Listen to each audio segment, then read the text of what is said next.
El hombre de hierro, basado en un cuento de los hermanos Grimm.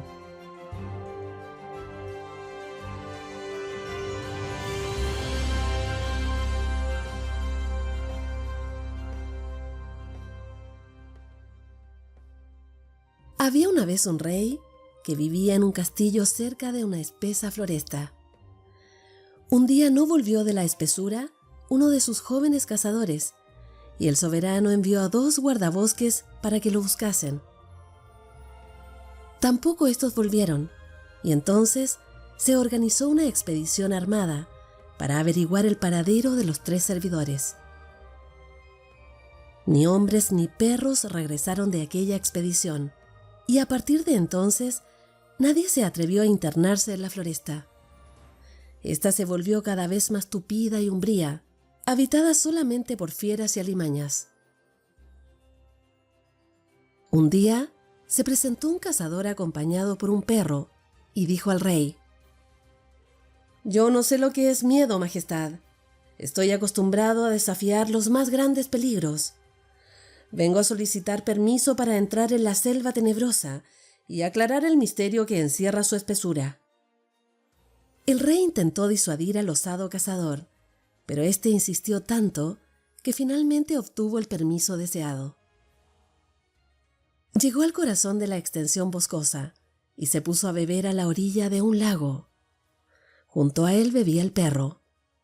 En ese momento surgió del agua un brazo que aferró al animal y lo arrastró hacia el fondo.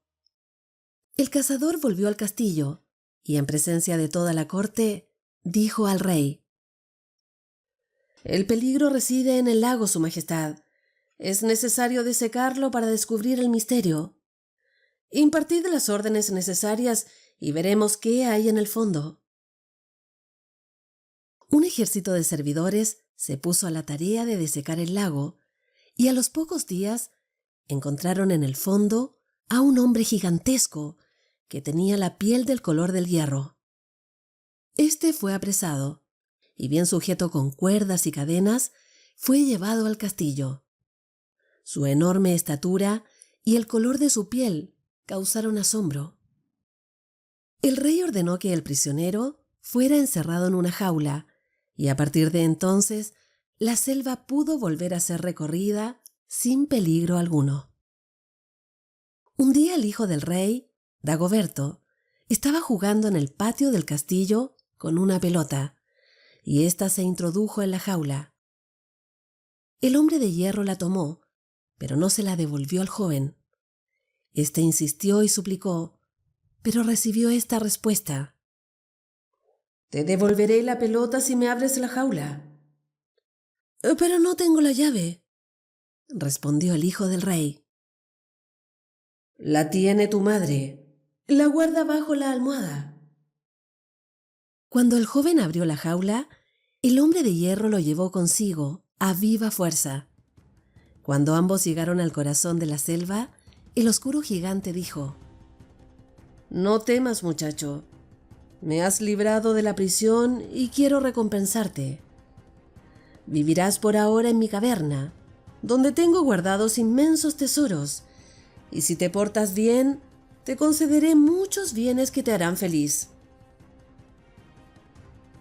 Pasó un tiempo, y Dagoberto se acostumbró a vivir en medio de la naturaleza. El gigante, confiado, le permitía pasear y corretear por el bosque. Jugaba con los animalitos mansos y conversaba con los pájaros cantores. Un día, el hombre de hierro le anunció que lo dejaría solo. «Te encomiendo el cuidado del manantial. Nada debe mojarse en su corriente, pues su agua dorada podría contaminarse y perder sus mágicas virtudes. Esta agua maravillosa debe permanecer siempre pura». El joven, que pasaba las horas sobre la hierba junto a la corriente, en un descuido se clavó una espina.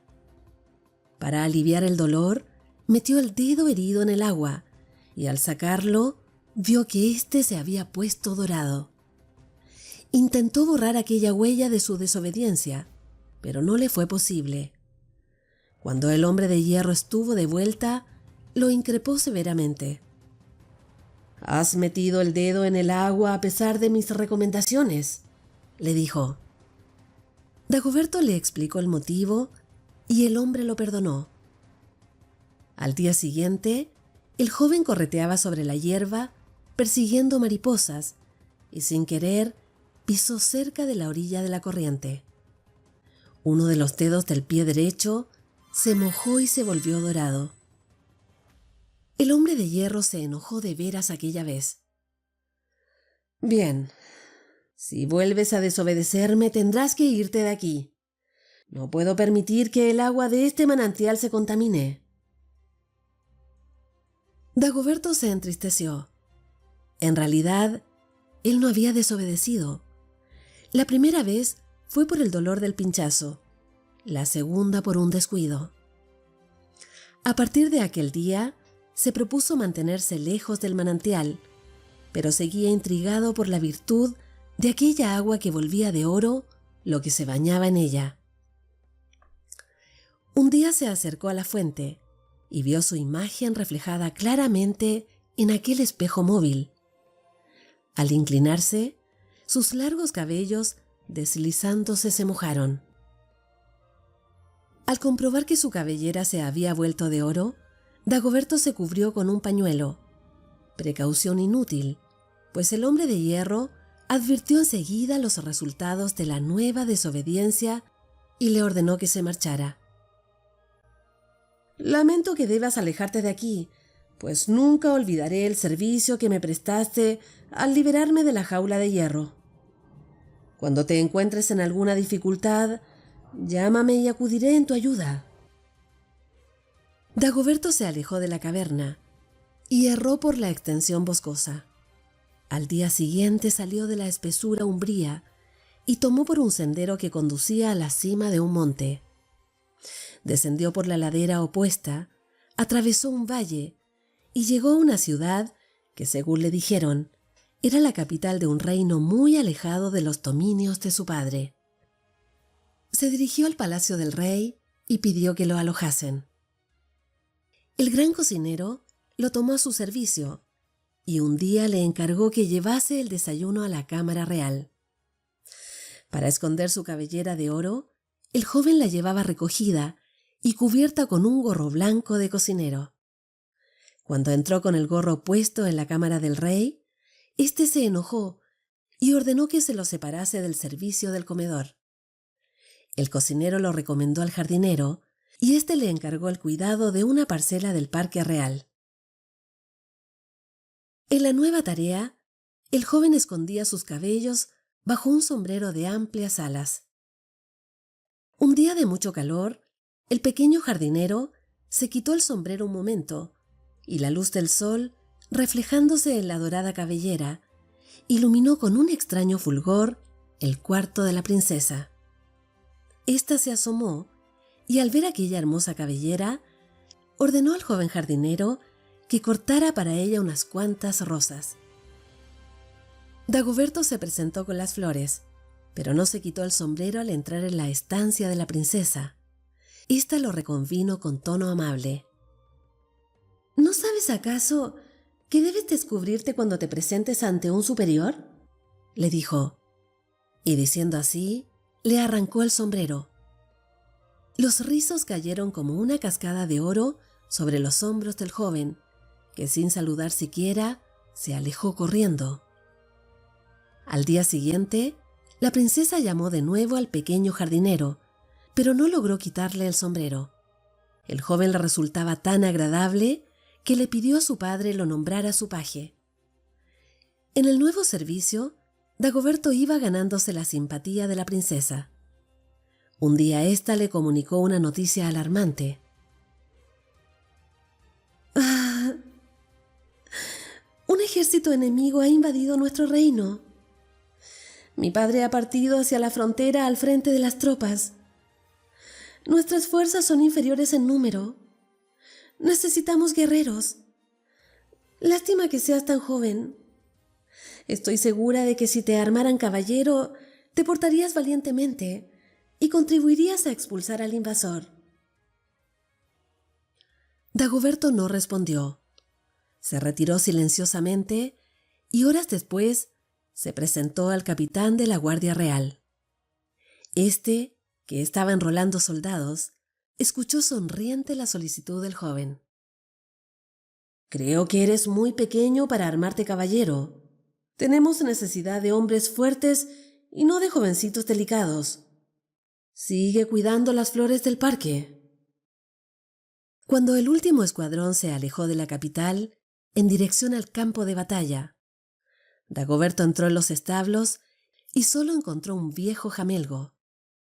Montó en él, armado de una lanza oxidada, y se encaminó hacia la frontera, siguiendo las huellas del ejército en marcha. Mientras avanzaba por la carretera, notó algunas sonrisas de burla en los labios de los que lo veían marchar a la guerra tan mal pertrechado. Entonces recordó la promesa del hombre de hierro. «¡El hombre de hierro!», exclamó. «¡Hombre de hierro! Prometiste ayudarme en caso de necesidad. Pues bien, procúrame un buen caballo y las armas necesarias para entrar en batalla. Debo contribuir a la victoria del rey». Una voz lejana respondió a la súplica del joven príncipe Dagoberto. «Tendrás armas y caballo, y algo más aún». Y en efecto, el jamelgo quedó transformado en un fogoso corcel, y las vestiduras de jardinero en una luciente armadura. El amplio sombrero fue sustituido por un yelmo con una cimera de ondeantes plumas rojas, y en vez de la lanza oxidada, la diestra del joven sostenía un pesado lanzón. Lleno de júbilo, al sentirse fuertemente armado y en buena cabalgadura, Dagoberto picó espuelas y avanzó al trote largo. En ese momento, oyó rumor de cascos cerrados detrás de él. Eran 400 caballeros, armados de todas armas, que lo seguían como si fuese su capitán. Cuando llegó al campo de batalla, las tropas del rey se batían en retirada. El soberano estaba a punto de caer prisionero del enemigo. Sin vacilar, Dagoberto dio la señal de ataque a los suyos, y la carrera de aquellos 400 corceles hizo temblar la tierra. El enemigo, sorprendido por aquel alud de acero, volvió grupas, y en pocos instantes el rey pudo considerarse dueño del campo. «¡Victoria! ¡Victoria!», gritaron los soldados mientras rodearon al soberano. Pero éste miraba ansiosamente hacia todos lados, porque no veía a ninguno de los 400 caballos ni a su intrépido capitán. «¿Dónde están? ¿Qué fue de ellos? ¿Se los ha tragado la tierra? Aparecieron y desaparecieron como por encanto». Estas y otras exclamaciones se oían en las filas del ejército mientras volvía victorioso a la capital. Dagoberto, mientras tanto, había tomado la delantera. Al llegar al lugar en que había invocado al hombre de hierro, desapareció su escuadrón, y él siguió solo hasta la ciudad, cabalgando en el jamelgo y empuñando su lanza oxidada. A su paso se renovaron las burlas. «¿Has ganado tú la batalla, jardinero? ¿Y cómo se portó tu brioso corcel?». Sin responder a esas burlas, el joven volvió a sus humildes tareas. El rey fue recibido con grandes aclamaciones, pero cuando su hija se acercó para felicitarlo por el brillante triunfo obtenido, el anciano le dijo por lo bajo para que no oyeran los cortesanos: «No es mérito nuestro, hija mía, esta sorprendente victoria. Nos retirábamos ya en derrota cuando apareció un escuadrón de 400 caballeros al mando de un gallardo capitán. En pocos minutos pusieron en fuga al invasor y una vez lograda la victoria, desaparecieron como por encanto. Me sentiría feliz si pudiera estrechar la mano de ese noble, Pero, ¿cómo dar con él? ¿Dónde se alojará? ¿A qué reino pertenece? No lo sé. Padre, dijo la princesa después de un instante de reflexión, ¿por qué no organizas un torneo? Ese caballero misterioso querrá seguramente probar en él su esforzado brazo. Tienes razón, hija mía. Hoy mismo haré publicar el bando. Y en efecto, 15 días después, la corte y el pueblo circundaban el campo en que debía tener lugar el torneo dispuesto por el rey. Dagoberto se hallaba confundido entre la multitud, y al ver las pruebas de fuerza y destreza de los primeros participantes, sintió deseos de entrar en liza. Corrió hasta las afueras de la ciudad e invocó al hombre de hierro. ¿Qué deseas ahora? Le preguntó éste.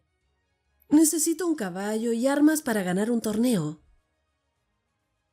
Montado en un brioso corcel, Dagoberto entró en el recinto del torneo y ganó el premio de la manzana de oro, que ensartó en la punta de su lanza. Luego pidió medirse con los más fuertes caballeros del reino, y éstos fueron cayendo uno a uno.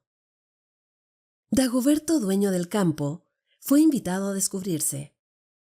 La princesa no pudo reprimir una exclamación de sorpresa al ver aquel rostro semicubierto aún por la celada.